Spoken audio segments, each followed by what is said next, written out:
You're listening to Evergreen Media Network. I am Cindy Schwartz, and this is the Patient Partner Show. Jeannie Roller is my co-host. We're also a podcast on Spreaker, so you can find us there as well. Jeannie, today we're talking about a story that I brought to you about a major hospital facility, and it's well-known conversation with people that I talk with about, this podcast and different medical things that you and I bring up, different medical topics and whatever. And now this hospital system is allowed, if I'm reading this correctly, is allowed to bill for the doctor's office that you're going to go to, among other things. That this is just one of the things that just blew me away when the person told me about it.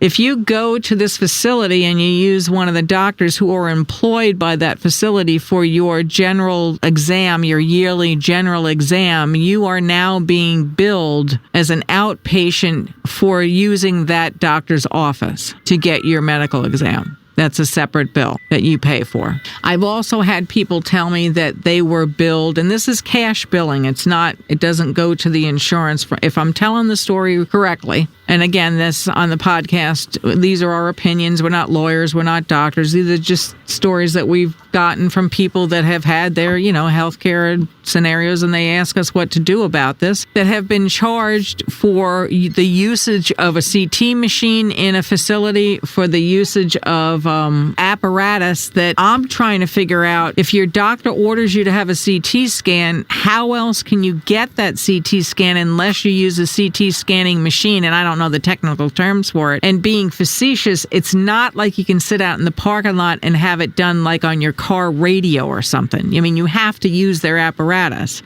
So now that's a separate bill. It doesn't go along with the money that's being paid for the CT scan when the doctor orders it. That's just a separate entity. And then when you use their machinery, that's a separate bill. That's a different bill. And some of the bills, one guy that contacted me said his bill was $1,500+, and that was cash. And he didn't know about it to begin with. It's not like when they send you, the pre-approval or whatever, you've been pre-approved for so-and-so. It wasn't tacked on saying, by the way, you are pre-approved for this procedure, but to be able to come into our facility and use our machinery, this is an additional charge that will, you'd have to write us a check or give us, whatever payment they take. So I'm just blown away. I mean, how do you pay for, come on. The doctor's office now is a separate charge? The actual physical to walk into the room? I mean, really?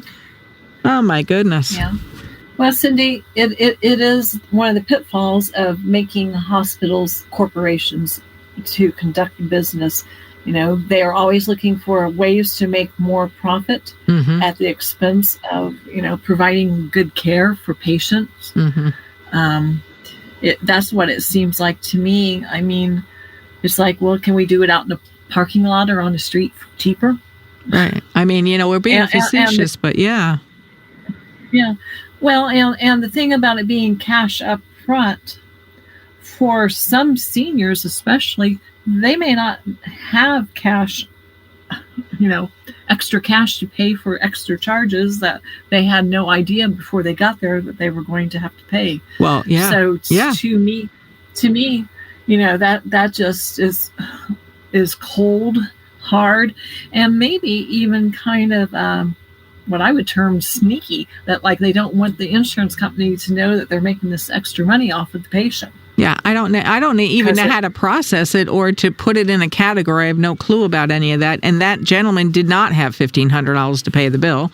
He told me that. I mean, right. I mean, if somebody gave me a bill for $1,500, regardless of what it is, my eyes would bug out of my head. I mean, they just would. I mean, right. 15. That's like when you bring your car to a mechanic anymore. It's almost like an oil change is $300. Kind of thing. It's and I'm not beating up on mechanics. I know the stuff has gone up, but I mean, at the other side of it, and again, my opinion, you've had that CT machine, you've had that doctor's office in that building for how long? What are you actually paying for?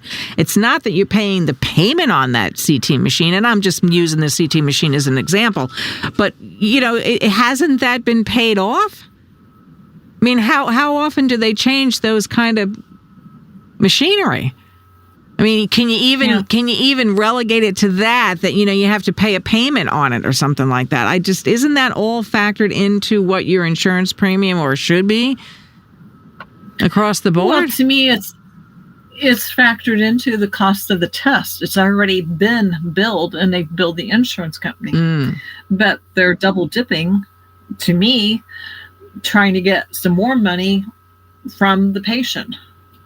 So, because, I mean, why are they billing the insurance company for a test if they're billing the patient for using the machine to do the test? Right.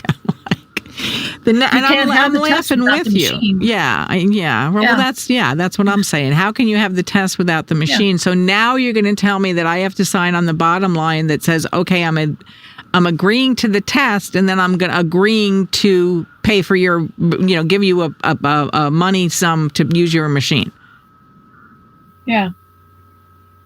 Okay, is that so? Now is the next hurdle, and I don't even want to say this. I probably shouldn't. Is the next hurdle a different insurance type now that we have to be able to pay for the apparatus they're going to use to give us the tests that I don't even really want any of the tests anymore. I'm really kind of sick of it because it's just too much mind-boggling. It's just to capture at how, deceiving it seemingly is, in my opinion. It's very deceiving to me. Well, and to me, this goes hand in hand with they need to be upfront on the prices because people are getting caught, like a deer in the headlights when they go and they find out, nope, you have to pay $1,500 to use the equipment for the test that we're billing your insurance company for. Right. Most people, as I say, in today's world, people like you and I, we don't have an extra $1,500 just sitting around. I don't. So, you're faced with not getting the medical help that you need because of the greed. So it kind of goes along the thought pattern. And again, I'm not a lawyer, I'm not a doctor, but how many times, and we've talked about this, and how many times have people laughed about when you go into a hospital and aspirin is like $14, but yet you can go to your local pharmacy and get a whole bottle for $1.49. You can go to some of your, big box, whatever, stores and get them for 99 cents. So are you billing now the highest price you can possibly get because you know that that's not going to be met? It scares us to look at it. I mean, or are you just sitting there laughing at it? I mean, how can an aspirin actually be $15 or whatever you want to, use it as an example? So now that scares us into saying, oh my goodness, I better get insurance so at least that'll get covered. Is that the reality of that also? If you were really billed the going rate, if you will, with a little bit of profit, couldn't places still make profits rather than sensationalizing it? Which, to me, in my opinion, that's what this is. I don't know. It's mind-boggling, for lack of a better word, and it's like a cat and mouse game. It's like a Rubik's Cube, if you will. And I don't want to beat up on Rubik's Cube because I like them, but I mean, what in the world is the bottom line of all of this? Well, it's like, we discussed a couple months back about my mother's flu shot. Right. Yeah. Yes, the vaccine is free, but they charge for giving the shot now. So it's like, So then you should be able to, in a skit, a comedy skit, you should be able to drive up to some drive-in window and say, okay, give me my flu shot. I'll give it to myself in the car, and then I'll give you your syringe back, and we're good. Let's call it a day. Right. I mean, is that what we're doing now? This is our health care now?